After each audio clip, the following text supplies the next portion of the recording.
Salut à tous, on se retrouve aujourd'hui pour un nouvel épisode de Thread Horror Show spécial Halloween. Donc un épisode par jour jusqu'au 30 octobre. Et il y aura une vidéo spéciale le 31 octobre. Ce sera une surprise le 31 octobre. Donc soyez présents.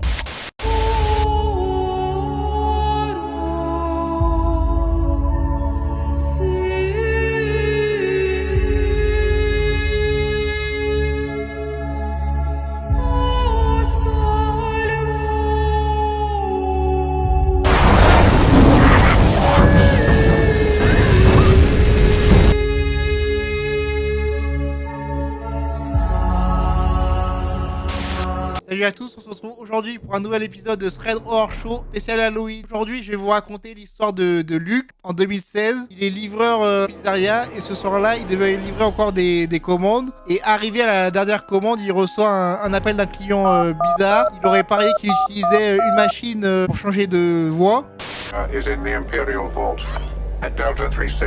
Sa voix était vraiment très grave. Il passe une commande, il demande au cuisinier de la préparer pour qu'il l'emmène. Et trouvant ce client bizarre, il a décidé de localiser son adresse sur Google Maps avec son téléphone. Et il est tombé sur une vieille bâtisse macabre et délabrée. Un vrai film d'horreur. Et il se disait qu'il y avait eu un bug.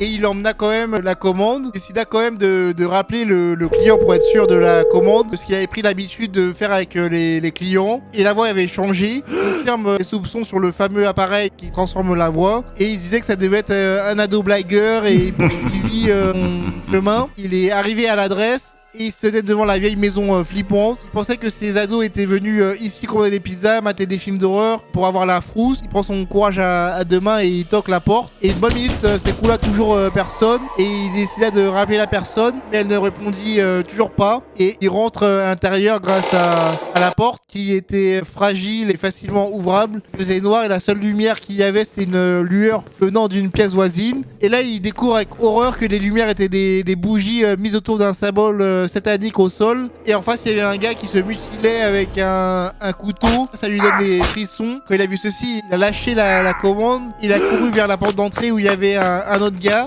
Ce mec, il ressemblait à une silhouette noire encapuchonnée avec un masque et un scalpel à la main. Et l'autre gars, il arriva et il mettait un chiffon sur le nez et la bouche. Puis après, il s'est réveillé au milieu d'un symbole satanique enflammé avec les bougies. Et d'un coup, il entendit une sirène de police et il cria à l'aide. Et un de ces gars, il poignarda le livreur à l'épaule. Et après, ensuite, il a couru pour s'évader. Et les voisins, ils avaient entendu du bruit. Et la police est à présent sauvée. La police, ils ont chassé les deux gars. Ils ont rattrapé. Et la police, ils expliquaient que c'était des gars évadés de l'hôpital psychiatrique et qu'ils avaient volé de la morphine, des couteaux et des scalpels dans l'hôpital. Et leur médecin était sur les lieux et ils lui ont dit que depuis des jours, il parlait de sacrifier quelqu'un au démon. Et à ce moment-là, le livreur, il a compris que c'était lui la cible. Et que se serait-il passé si la police n'était pas intervenue? Il préfère ne plus y penser à cette histoire. Et aujourd'hui encore, il en garde des séquelles à vie. C'est vraiment bizarre cette histoire, donc je sais pas si elle était réelle, mais en tout cas, c'est ce qu'il nous explique sur Reddit. Et je te donne rendez-vous demain pour une nouvelle histoire. Allez, salut!